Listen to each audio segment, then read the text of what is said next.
Hello friends, అందరికీ నమస్తే. రాము లక్ష్మణ్ జానకి జై బోలో హనుమానికి. మరి ఈ రోజు చూడబోతున్నాం మనము మహేశ్వరం మండలంలో గట్టుపల్లిలో వెలిసిన శ్రీ స్వయంభు వీరాంజనేయ స్వామి దేవస్థానము. ఆలయం యొక్క పూర్తి చరిత్రను తెలుసుకుందాం. అంతకన్నా ముందు మన ఛానల్ని సబ్స్క్రైబ్ చేయని వారు ఉంటే వెంటనే సబ్స్క్రైబ్ చేసేయండి. అలాగే షేర్, లైక్ చేయడం అస్సలు మర్చిపోవద్దు. ఈ గట్టుపల్లి అంజన్నను దర్శించుకుంటే భయం పోయి ధైర్యం వస్తుందని ప్రజలు నమ్ముతారు. అలాగే రోడ్డు ప్రమాదాల నుంచి కాపాడుతారని భక్తుల నమ్మకము.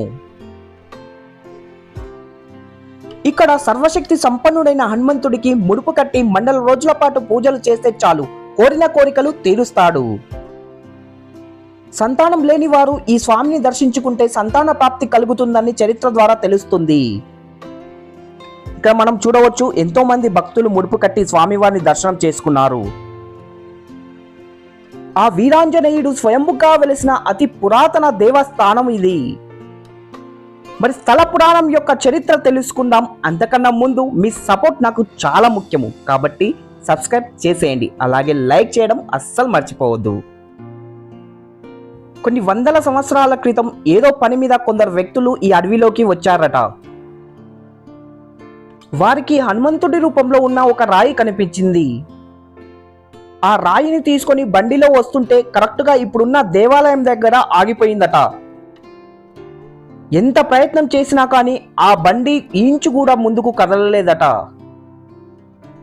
చివరికి ఏనుగులకు తాడు కట్టి లాగినా కూడా ఆ బండరాయి కదలలేదట.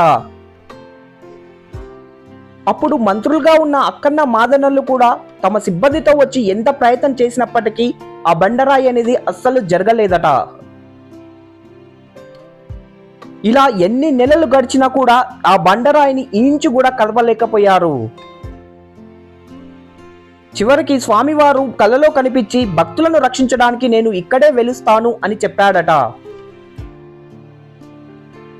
ఇక్కడ భక్తులు కొత్త వాహనాలు కొన్నప్పుడు వచ్చి పూజలు చేసుకొని వెళ్తారు. ఇక్కడే సీతారాములు మరియు విశ్వేశ్వరుడు కొలువు తీరి ఉన్నారు. ఇక్కడ ఏడాది మొత్తం కూడా అనేక పూజలు నిర్వహిస్తూ ఉంటారు. ఈ ఆలయంలోని ఆంజనేయుడు సింధూర వర్ణంలో వెండి కిరీటం, శంకు చక్రాలు ధరించి గదతో దర్శనం ఇస్తాడు. చాలా మంది భక్తులు ఈ ఆలయంలో సత్యనారాయణ వ్రతం పూజలు చేస్తారు. అతి బలవంతుడు, ధైర్యశీలి శ్రీ స్వయంభు వీర హనుమాన్ దేవస్థానం ఇది. ఈ గట్టుపల్లి అంజన్న సంతాన ప్రదాతగా పూజలు అందుకుంటాడు. అతి పురాతన దేవస్థానము, దాదాపుగా 500 ఏండ్ల చరిత్ర కలిగిన దేవాలయం ఇది. మరి మీరు కూడా దర్శించి స్వామివారి ఆశీస్సులు పొందగలరు. మరి ఈ వీడియో మీద మీ అభిప్రాయాన్ని కామెంట్ రూపంలో తెలియజేయండి. అలాగే షేర్, లైక్ చేయడం మర్చిపోకండి. ఇంకా మన ఛానల్ని సబ్స్క్రైబ్ చేయని వారు ఉంటే వెంటనే సబ్స్క్రైబ్ చేసేసుకోండి. జై హనుమాన్, జై జై హనుమాన్.